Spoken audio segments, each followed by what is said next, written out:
우리 주변에서도 충분히 일어날 수 있는 이야기라서. 그런데도 막 다른 기사 보면 정말 답답한 기사밖에 없고 이러니까 더 화가 나는 것 같더라고요, 진짜. 20대라고 하는데 뭐 코인 투자 실패라고 합니다. 예, 아주 비관적인 그런 선택을 했다고 하는데, 그러니까 본인 돈이 아니어서 얼마나, 아니었을 확률? 근데 본인 돈이어도 만약에 크게 모았던 돈이라면은 얼마나 또 허망하겠어요. 전 충분히 전 그럴 것 같은데. 근데 이런 일들이 그런 기사를 통해서 접했을 뿐이지 기사에 실리지 않고 일어날 수 있는 일들이 지금 되게 많단 말이에요. 그래서 투자는 항상 감당할 수 있는 이 선 안에서 하는 게 좋다. 냉정하게 관련 없다고 생각할 수 있는데, 저는 형 또 방송을 하잖아요, 저는 또. 그러니까, 행여 이 사람이 지나가다가 내 방송을 보고 어떠한 영향을 받았을까라는 생각도 오늘 좀 곰곰하게 생각하게 돼요. 그래서 막, 요즘에 막 방송 썸네일 보면 너무 자극적이잖아요. 뭐 인생을 바꿔주면 100배 갈 코인, 뭐 더 지금 놓치면 안 되는 코인, 추천, 뭐. 이거 뭐 무조건 간다. 지금이 저점, 마지막 매수 찬스, 막 이런 것들. 그걸로 진짜 사람들 지금 볼로 많이 갔거든요. 그러니까 이게 참, 요즘 많이 생각이 되네요. 진짜 되게 뭔가, 그리고 좀 무서워요. 한편으로는 좀 무서워요. 너무 안타깝습니다. 이 나이 때는 얼마나 그 두려웠을까. 사실 이 돈이라는 게, 이게 돈을 까먹잖아요. 그럼 내가 그만큼 돈을 모았던 세월만큼 되돌아간다는 느낌이 들거든요. 그러니까 거꾸로 간다는 느낌이 자꾸 들어요. 되돌아간다. 그러니까 이게 참, 돈이라는 게 참 그렇네요. 이런 와중에 진짜 진짜 이거 뭐, 아니, 이런 와중에 정말 되도 안 되는 이런, 아니, 코인 공부를 도대체 하긴 하는 건가, 이 사람들은 도대체? 좀 따라올 수 있는 사람한테 설명을 해줄 수 있다면은, 그 사람이 바뀌겠다면은 내가 설명할 가치가 있잖아요, 그 시간에. 그럼 내가 뭔가 이렇게 하겠어. 근데 이 헤드라인 한 줄을 보고서 전 드는 생각이, 아예 이 시장에 대한 관심조차 지금 이쪽에선 없구나. 이게 뭔지도 모르는 거야, 지금. 이게 뭔지도 모르고 관심도 없는 거야, 그냥. 이 시장 쪽 관심이 없는 거야, 이건. 내가 이거를 어디서부터 뭘 어떻게 얘기해야 될지를 그냥 그 시간도 낭비하고 싶지가 않아요, 그냥. 정말 왜 그런 거 있잖아요. 내가 좀 할 수 있으면 얘기할 수 있는 범주 내에서는, 바뀌겠다. 이 정도면 좀 설명이 가능했단 말인데, 왜 설명이 거의 불가능한 이 수준한테는 아예 얘기하고 싶지 않은 그런 거 있잖아요. 딱 그거야, 지금. 그래 놓고, 야, 역시 돈이 최고라고. 와, 업비트 검사 영의 해프닝도. 법무장관을 보좌하던 현직 검사, 업비트 이직하려다 무산. 1분기 앱 실행 횟수가 최고예요, 최고. 업비트가 102억 회예요, 102억 회. 진짜 얼마나 클릭을 하면 102억 회. 이게 지금 횟수가 보면 실행 횟수가 억 회거든요, 억 회. 억이에요, 억 단위가.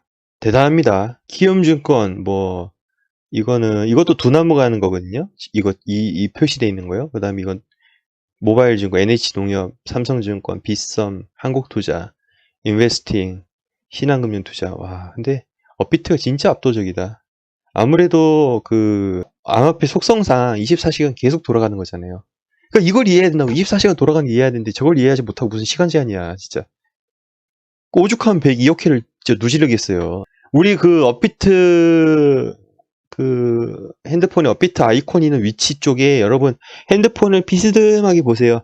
보호필름 입힌 형님들 보면 그쪽에 다 달아있을 거예요. 자주 클릭하는 데는 이게 보호필름이 따라 있잖아요. 보호필름은 이게 기스가 나니까. 비스듬히 이렇게 보잖아요. 지금 핸드폰 들고 비스듬히 보세요. 거기 지문 있어요. 업비트 있는데 항상 누르던데. 잔상 생긴다고요? 맞아요. 삼성 핸드폰은 이 아몰레드 이게 옛날 거들은 이게 LCD가 타요. 오래 키면은. 그래서 지금 업비트 하도 많이 켠 형님들은 이 구글에 흰색이라고 치세요. 그럼 흰색이 이미지 해가지고 확대시키면 이 화면이 하얗게 떠요. 근데 그 하얀 게 아니야. 자세하게 보면 잔상이 남아있을 거예요. 왜 내비도 오래 키다 보면은, 핸드폰 내비 오래 키다 보면은 그 내비 자국이 남잖아요, 핸드폰에. 우리 여기 업비트 많이 키셔가지고 업비트가 자국 남아있을 거예요. 그 저기 아몰레드 LCD 쓰시는 분들은. 지금 미국에서 자본이득세를 50% 인상한다고 하죠. 그래서 비트코인 1억 달러 시대를 앞당긴다고 하는데, 비트코인 1억 시대예요? 1억 달러 시대예요? 100만 달러 이상 소득에 대해서 올라간 사람이 잡히는 게 한 0.3%라고 하던데요. 근데 그게 뭐 그렇게 영향이 있니 없니 뭐 아직까지는 뭐 갑론을박이긴 합니다. 근데 호들 정신이 익숙한 비트코인 투자자들은 하이퍼 비트코인이나 1비트코인에 1억 달러까지 보유했으니 명분이 생기는 것이다. 진짜 1억 달러네? 그럼 우리 1000억 원이에요? 지금 한 개 가지고 있는 사람 1000억 원 부자인 거예요? 비트코인 맥시멀리스트는 1500억 원까지 본다고요? 와, 근데 언젠지가 중요하죠, 그죠? 내 살아있을 동안 돈 쓰고 죽어야지, 뭐, 내 자손한테 물려줘봤자 뭐해. CNBC 연중 테이퍼링 내년께나 첫근인 인상 2022년 12월. 와, 불과 얼마 전까지만 하더라도 여러분, 이거 다들 기억하실 건데, 2021년 3월 18일. 지난달이네? 지난달? 지난달까지 이런 얘기를 했는데, CNBC에서 이제 예측을 한 거구나. 예, 연준이 테이퍼링 내년에 벌써 테이퍼링 한다고? 테이퍼링은 이제 자산 매입을 축소하는 거죠. 단계적으로 축소하는 건데, 그거를 올해는 안 하겠다. 근데, CNBC가 34명의 이코노미스트를 상대로 한 거죠. 연준에서 그렇게 얘기한 게 아니에요, 아직은. 근데 이 사람들이 이코노미스트들이 예상하기를 연준이 내년 1월께 자산 매입 테이퍼링에 나설 것으로 예상했다. 자, 이렇게 된다면은, 이렇게 CNBC가 지금 설문조사한 전문가들, 이코노미스트들이 이렇게 지금 시각을 본다면은, 얼마 전 연준에서 이런 얘기 한 적 있죠. 제가 지난 방송에서, 월요일 방송에서 이런 말씀을 드렸었는데, 연준은 만약에 이제 테이퍼링하고 금리 인상을 실시한다면 2013년과 2014년을 참고할 것이다. 그거대로 할 것이다. 라고 얘기한 적이 있었어요. 그걸 바탕으로 봤을 때 내년 1월께나 뭐 자산 매입 테이퍼링을 실시를 한다. 이건 실시죠. 테이퍼링 나선다. 그럼 테이퍼링 할 것이다. 그리고 테이퍼링 했다. 이렇게 지금 단계적으로 할 거예요. 그리고 금리 올릴 것이다. 그리고 금리 올렸다가 될 건데, 그러면은 테이퍼링 시행을 이때로 지금 보는 거네요. 아, 그럼 타임라인 비슷하게 맞네. 테이퍼링 언급을 할 것이다가 그때 우리가 지금 2014년, 14년 연준이 이때 교과서를 따르겠다 했었고, 백신 지금 접종이 70%, 75% 넘으면은 테이퍼링을 언급할 것이다 라고 얘기를 했잖아요. 그죠? 그 기사 이미 우리가 월요일에 봤기 때문에 더 이상 디테일하게 안 하기로 하고. 그러면 그게 예상된 게 70% 이상 되는 게 6월 한 중하순 정도 되고, 한 7월로 따져봅시다. 그럼 7월 따지면은 뭐 비슷하게 흘러가겠네요. 그죠? 그렇게 되면은 이게 또 출렁거리겠네요. 특히 신흥국이 아무래도 좀 더 출렁거릴 가능성이 높겠네요. 그러니까 우리가 이게 그런 부분을 좀 체크를 좀 하시면서 기회를 봐야 되는데, 첫 금리 인상 시기는 2022년 12월 예상했다. 금리 인상은 언제 하냐? 테이퍼링 시작하고 나서 보통 그때는 언제 했냐면 테이퍼링 시행하고 금리 인상을 거의 2년 뒤에 했어요. 2년 뒤에. 근데 이거 인상도 원래 좀 연기를 한 거예요. 원래 시행했던 것보다 조금 더 연기해서 한 거예요. 예, 그 부분을 좀 감안하시고 보셔야 될 것 같습니다. 이 테슬라가 팔아놓고 워낙 사람들이 또 비난을 받으니까 어떤 얘기를 했냐면, 테슬라 CFO 코인마스터인가요? CFO가? 일론 머스크가 테크노킹이고 CFO가 코인마스터 맞지 않나요? 이 비트코인, 향후 비트코인이 지속 투자할 것, 테슬라는 비트코인이 장기적 가치를 믿는다. 그리고 또 머스크 뭐라고 얘기했습니까? 뭐 코인을 팔아서 현금할 수 있다는 걸 우리가 보여주기 위해서 했다고? 여기 이걸 재무제표를 볼까요? 여기 내려가 보시면, 어우, 간지난다. 테슬라 차, 공장이래요, 이거. 오, 간지난다. 야, 크다. 진짜 크다. 우리나라는 이렇게 쫙 뻗어 있는 땅 별로 없는데, 그죠? 미국은 참 이런 땅이 많아가지고, 진짜. 여기가, Restructuring and Other 나와 있는데, 여기 보면 없다가, 2021년 1분기에 101. 이게 단위가 밀리언이니까 1억 100만 달러. 여기 잡혀 있는 거예요, 요걸로 잡아놨죠. 코인 팔아먹은 거. 근데 이제 웃긴 게, 이게 왜 오퍼레이팅 익스펜시스, 왜 영업 지출 비용으로 따졌냐는 거예요. 원래 레베뉴로 가야 되는데, 그럼 코인 팔았으면은. 그러니까 이게 되게 웃긴 게, 지금 테슬라에서는 비트코인에 대한 인식이 결국 회계 처리를 어떻게 했냐면은, 이거 제가 다시 표시한 건데, 아까 봤던 방금 그대로예요. 요걸로 가져야 되잖아요, 팔았으면은. 근데 이걸로 갔던 거예요. 결국은 비용으로 처리한다는 거예요, 영업 비용으로. 그러니까 자기네들이 유리할 때 영업비용에서 손실이 갔다. 그러면 이제 기업 실적이 안 좋아지니까 그때 비트코인 팔아가지고 이득으로 취하고, 옛날 마이크로스트래테지면 어떻게 한 줄 아세요? 작년에 원래 마이크로스트래테지가 이 흑자를 보면 세금을 내야 되는데 비트코인 가치에 대해서 이게 적자라고 무형자산이라서 이 손해를 봤으니까 비트코인으로는. 그래서 2020년 회계연도에 디지털 자산 손상을 비용으로 처리한 덕분에 적자로 나서 세금을 한 푼도 내지 않았답니다. 그러니까 기업들이 생각하는 이 비트코인의 이용 용도가 드디어 이게 밝혀지게 되는 거예요. 그러면 기업들이 비트코인을 가지고 있다 해서 무조건 오른다, 이렇게 생각하기에는 무리가 있다는 것을 우리는 이제 눈치를 채야 되는 것입니다. 제가 진짜 궁금했던 게 바로 이거였어요. 과연 그러니까 기업들이 비트코인을 가진다는 것은 순간적으로는 이것이 호재가 될 수 있겠지만은 비트코인의 가격 변동성 자체의 속성은 이거는 거부할 수가 없는 거잖아요. 이거는 원래 있는 거고, 이거는 뭐 누구도 부정할 수 없는 사실인데, 이 비트코인 변동성 그들은 어떻게 처리를 할까는 되게 궁금했었거든요. 그러니까 올라가면 올라간 대로 처리를 해서 영업 손실이 있으면 거기다 메꿔서 기업 실적을 올려준다 하고, 비트코인 내려가면은 또 이거를 무형자산이기 때문에 손실을 받았다 해가지고 세금을 한 푼도 내지 않는 이런 수단으로 쓰기도 하고. 그러니까 이리저리 갖다서 자기네들 유리한 대로 붙이는 거구나. 아, 그렇다면은 이들에게 비트코인이라는 것은 올라가도 오케이, 떨어져도 오케이라는 것이 되겠구나. 물론 장기적인 우상향적인 관점에서는 비트코인이 유리한 것은 그들에게 맞을 것이나, 장기적으로 봤을 때요. 근데 중단기적으로 봤었을 때 비트코인이 이런 변동성이 이런 게 존재하기 때문에 그들은 이런 변동성을 기업의 이익을 위해서, 아니면 기업이 이런 세금 지출을 위해서 충분히 활용할 수 있는 여지가 되겠구나.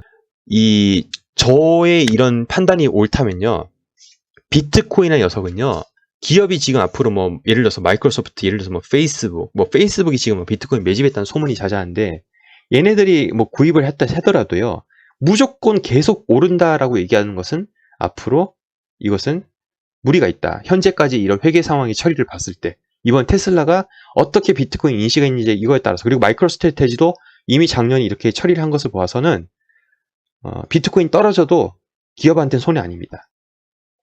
그들에게는 자산의 한 적게는 2%, 많으면 10% 이 정도 포트폴리오를 짜가지고 해칭 수단으로서 이용을 하는 겁니다. 기업이 비트코인을 매집했기 때문에 무조건적으로 오를 것이다 라는 것은 이번을 통해서 이건 아니다. 떨어져도 그들은 유리하게 쓴다. 이용을 할 뿐이다. 예, 이렇게 보는 것이 맞을 것 같습니다. 여러분 생각 어떠신가요? 역시 기업들이 영악하다. 단순하게 접근하지 않네. 예, 얼마나 여러분 이 엘리트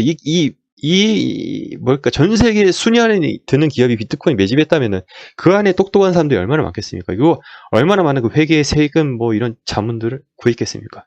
진짜 결국 허투루 비트코인을 괜히 산 게 아닙니다. 보세요. 이걸 이제 우리가 알고 나니까 갑자기 머리가 빡 깨지는 거죠. 맨날 우리가 이제 이렇게 비트코인 기관들 매집한다, 더 큰 기관 매집해라 해놓고 이번에는 다르다 자꾸 그랬잖아요. 이번에는 다르다. 왜? 기관들이 저렇게 사는데 이번에는 다르다 이러죠. 아니요, 그렇지가 않아요. 캐나다에서 가장 먼저 비트코인 ETF 시작했는데 비트코인 인버스 ETF까지 최근에 나왔죠. 그 인버스 ETF가 왜 나왔는지를 우리가 곰곰하게 생각을 해봐야 된다고 합니다. 좋은 포인트 짚어주셔서 감사합니다. 버그원님. 해칭용입니다. 결국에는 이들에겐 투자 대상은 되겠죠. 중장기적으로는 우상향 했으니까, 역사적으로. 그러니까 투자 대상은 맞는데 중기적으로 봤을 때는 사이클상의 그런 법칙이기 때문에 그걸 충분히 이들은 활용할 것 같다. 그러니까 우리가 좀 더 스마트하게 비트코인을 좀 알아봐야 될 것 같습니다. 아무튼 비트코인 자체로서는 제도권에 들어온 것은 맞고요. 아까 제가 멤버십 코멘트로도 좀 남겨뒀던 부분인데 이것도 좀 오늘 잠깐 좀 언급을 드리겠습니다. 디지털 화폐가 나온다 이러잖아요. 비트코인 비켜 이러잖아요. 한국은행이 만든 진짜 디지털 화폐 나온다. 6월부터 테스트 들어간다고 합니다. 이제요, 이 CBDC 자체가 이렇게 나옴으로 인해서 기존의 암호화폐라는 존재는, 특히 스테이블 코인의 존재는 어떤 것인가라는 물음을 던질 거예요. 사람들은 되게 혼선이 올 것 같습니다. 그런데 분명한 사실은 이 모든 CBDC의 모든 처리를 한국은행, 우리나라 한국은행이고 외국은 또 그 각국의 중앙은행들이 있을 건데 다 모든 서버를 관리하지 못할 것입니다. BIS, IMF 이런 데를 보고서를 보면요, 그러니까 중앙은행에서 발행하는 CBDC는 CBDC대로 하고 그 밑에 단계에서 유통 과정에 있는 것들은 자체 블록체인 망을 쓰는 것을, 그런 모델을 이제 구축을 하기 때문에 이 모든 것을 중앙은행이 통제하지 못하겠죠. 그러니까 그 그림 그리면서 얘기해야 되겠다. 이거 그냥 말로 하면은 또 헷갈립니다. 이거 제가 공부한 내용이니까, 그리고 많은 보고서를 통해 봤던 얘기이기 때문에 그냥 큰 그림에서만 말씀드릴게요. 자, 이거 중앙은행이에요. 중앙은행이고, 이거 우리가 쓰는 거예요. 우리가 쓰는 개인들이고, 뭐 은행이 있고, 일반은 뭐 신한은행, 국민은행, 이런 은행들이 있고, 정말 간단한 모델이에요. 자, 중앙은행이 CBDC를 좋아요. 자체 기술해가지고 뭐 만들었어요. 근데 이거를 다 통제하지 못해요. 개인 간에 이런 모든 트랜잭션을 CBDC 되는 거를 이 중앙은행이 다 한다? 거의 불가능. 비용적으로 불가능. 그러면 이걸 어떻게 할까? 중앙은행들만의 그 CBDC를 구축하고, 그 다음 단계 넘어갔을 때, 이 다음 단계에서는 은행들 있잖아요. 우리가 알고 있는 시중은행들끼리 또 블록체인 네트워크 쓰고, 또 아니면 이렇게 해가지고 개인 간도 네트워크 쓰는 거, 관리하는 거. 이건 이제 오픈형 체인을 쓸 가능성이 높다는 거죠. 그래서 뭐 클레이튼 같은 데가 자기네들 CBDC에 적합한 뭐 그런 거라고 막 라인 블록체인이 뭐 동남아 노리겠다. 뭐 그런 얘기 하는 게 그런 거지 않겠습니까? 그리고 이미 나왔던 게 스테이블 코인 프로젝트 보면 USDT, USDC 이런 것들 지원하는 그 오픈형 블록체인들 보시면 여러분 잘 아시다시피 이더리움 비롯한 많은 프로젝트들 그런 것들이 이미 이제 여기 하고 있는 것들이죠. 그러니까 이런 것들이 스테이블 코인들을 나르기 위한 그 밑바탕이 되는 그 블록체인 서버라고 해야 될까요?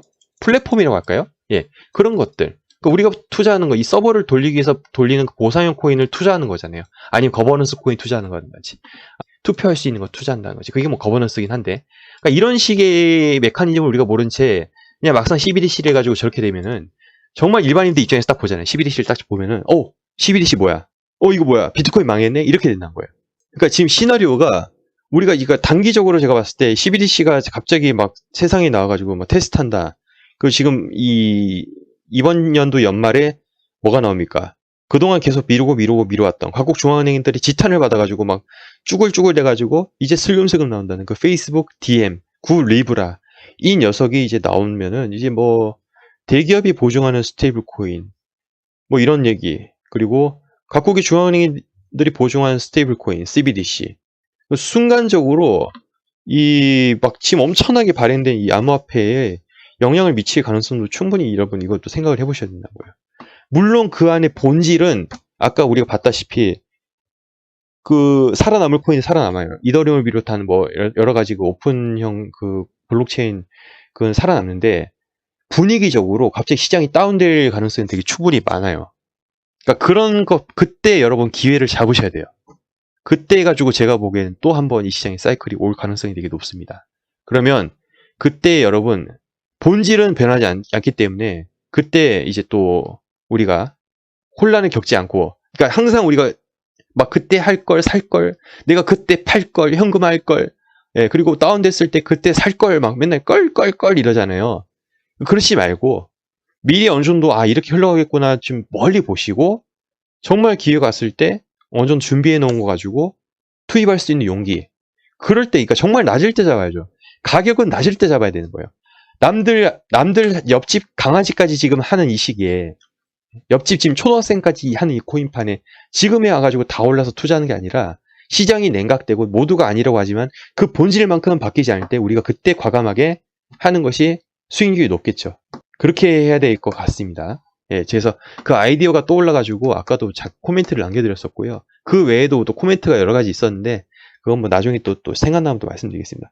그렇고요. 지금 아까 뭐 넥슨 잠깐 얘기했지만 넥슨 이거 우리나라 아닙니다. 일본 넥슨이라는 거 다시 한번 강조드립니다. 일본은 이게 가능하다는 뜻이거든요. 일본 넥슨이에요. 그러니까 국내는 아직 이렇게 기업들이 비트코인을 구매할 수 있는 그 환경 인프라가 안 됩니다. 법적인 것도 아직 없고요. 그래서 되게 복잡합니다. 그래서 그거 아마 첫 따라 하는 기업들은 엄청난 고생을 할 것 같아요. 그리고 이거 제발 고점에서 사지 말았는데 이거 참 우리가 사람 심리가 어쩔 수 없는 게 이렇게 고점에서 자꾸 사게 돼요. 그죠? 자꾸 고점에 사게 돼요. 비트코인 한창 오를 때 예적금 해지가 되게 건수가 되게 많았답니다. 보시면 이 코다라고 구미은행 해치랩스 해시드랑 이렇게 세 군데가 모여져가 만든 데가 코다고요. 이게 한국 디지털 에셋이라고 해요. 구미은행 그리고 신한은행이랑 같이 조인해서 만든 거 이건 K닥이에요. 한국 디지털 자산 수탁이라고 코빗 거래소랑 블록코 그리고 페어랩 신한은행 이렇게 만들어가지고 같이 모여가지고 만든데 수탁 서비스가 지금 두 군데 있어요. 그러니까 단독으로 못 해요. 지금 국내 같은 경우 단독으로 뭐 비트코인 매집할 수 있는 그런 인프라가 없기 때문에 이렇게 지금 다 같이 모여서 할 수밖에 없습니다. 이건 이제 블로그 들어가서 참고하시면 될 것 같고요. 요즘 커뮤니티 보면 직장인들 코인으로 몇 억은 기본이고 몇십억도 많다는데 정말일까요? 뭐 그런 분도 있는데 그거 보셨으면 자랑을 하시면 안 되는데 자꾸 자랑을 하니까 안 할 분들도 참여하게 되고 막 섣불리 참여하게 되고 사회적으로 자꾸 파장을 일으키니까 정부에서 자꾸 막 규제를 들려고 하는 거예요. 이건 별로 그렇게 좋지는 않은 현상이라니까요. 에버님 각 나라가 CBDC를 발행한다고 하면 스테이블 코인에 한정될 것 같은데 크립토 시장에서 어떤 파급 효과를 불러올 수 있을까요? 각종 파생 사건이 되고 나와서 펌핑될 수도 있을까요? 일단 전 단기적으로 시장이 좀 경색될 것 같아요. 좀 약간 움츠러들 것 같아요. 국가 단위의 CBDC, 국가 단위의 암호화폐 스테이블 코인을 발행을 했다. 그럼 너희 지금 암호화폐의 정체가 무엇이냐? 이러다가 한번 딱 움츠러들다가 아니다. 같이 상생할 수 있다라고 또 시장 해석이 또 나오면서 또 다시 또 펼쳐질 것 같아요. 그러니까 지금 올해까지는 CBDC 결국 중앙은행이 나서야 되는 거고 각국이 이 정부 단위로 나서야 되는 부분이 있잖아요. 그러니까 올해 이번 상승까지는 이제 지금 우리가 잘 보시다시피 테슬라를 비롯한 큰 기업들이 이런 관심, 넥슨도 포함해서요. 그러니까 이런 관심 이걸로써 끝나고 그 다음에 이건 테스 형이 그런 얘기 많이 했잖아요. 테스 형 얘기했던 거 진짜 공감 가는 게 딱 그거 같아요. 다음 턴이 왜냐면 대부분 CBDC 완성 단계 2024년, 2025년이란 말이에요. 중국은 지금 빨래 2022년 2월이라고 하는데 중국은 빠른 편이고 어쨌든 중국은 뭐든 빨랐어요. 특허도 빨랐고 다 빨랐는데 다른 국가들은 대부분 24년을 향해서 가는 거니까 그러면 결국 어떻습니까? 그때가 결국 중앙은행들과 각국의 그 공조 협의가 있어야 되고 CBDC 간에 서로 상호 간에 지금 다 제각기에 개발을 했기 때문에 각국의 CBDC 간에 또 매개할 수 있는 서로 그 언어를 브릿지할 수 있는 그 서비스를 또 원할 거예요. 지금 그게 없다고 BIS에서 다루기 때문에 그게 또 하나의 XRP가 해답이 될 수 있는 거고 그때 가면 또 한번 알아봐야죠 우리가. 네, 미리미리 공부해가지고 기회를 잡아야 되겠죠. 지금이 오를 수도 있냐고요? 오를 수도 있고 내릴 수도 있죠. 그 미래에 대해서 아니 요즘에 너무 유튜브에서 미래에 대한 확정적 예언을 하시는 분이 많다 보니까 그게 정상이 돼 버렸어요. 그렇게 해가지고 지금 사람들 진짜 몇 명이나 골로 갔는데 그게 정상이 돼 버리니까 요즘에 미래에 대한 예언을 해주는 것이 너무나 당연한 이런 환경이 됐거든요. 근데 미래는 모른다. 다만 예측할 수는 있겠죠. 뭐 근데 항상 이럴 경우 이럴 것이고 이럴 경우 이럴 것이다가 사실 맞는 말인데 올라요 내려요. 여러분 홀딩하세요. 아니 파세요. 사세요. 이게 너무 많이 되다 보니까 너무 지금 사람들 지금 골로 지금 다들 보내는 것 같아요. 그게 정답이 아니거든요. 근데 너무 많이 다들 그렇게 하다 보면 왜 손가락 뭐 6개 있는 마을에 가면 손가락 5개가 비정상이라며요. 그러니까 그런 느낌이에요 지금. 에버님 코인리스나 코인데스크 뉴스도 어떻게 생각하시네요? 저번 은성수 씨 발언도 큰 파장 일었는데 정작 글로벌에서 한마디 없더군요. 코이 가면 코이. 그러니까 은성수 씨 발언은 한국 시장의 기염을 꺼트리게 한 요인이 됐고요. 그러니까 국내 시세는 두감, 그러니까 글로벌 시세 플러스 김지풀이며 그러니까 이러는 거죠. 그러니까 국내 시세도 조작이 가능하죠. 그러니까 업비트 기준이에요. 우리는 업비트를 많이 쓰니까 그냥 이걸로 말씀을 드리는 건데 이게 글로벌 시세예요. 근데 여기 위에 프리미엄이 얹어져 가지고 이렇게 가는 거예요. 그러니까 이거는 국제 시세고 이만큼의 또 이게 업비트 시세예요. 이게 업비트가 만들어내는 프리미엄이에요. 한국 프리미엄. 이게 김프예요, 김프. 이 김프를 조절함으로 인해서 국내 시세도 또 나름 또 왔다 갔다 하는 거예요. 김프가 꺼지면 또 이거 확 붙어버릴 거고, 김프가 높으면 이렇게 올라갈 거고. 그러니까 이런 느낌이죠, 이런 느낌. 예, 이런 느낌. 예, 아무튼 다 많이 보셨으면 좋겠네요. 그리고 막 지금 장이 좀 안 좋다고 해가지고 좀 많이 힘드실 것 같은데, 단기적으로 보지 마시고, 이 시장의 미래 비전을 다 같이 한번 봤으면 좋겠습니다, 여러분. 다음에 뵐게요.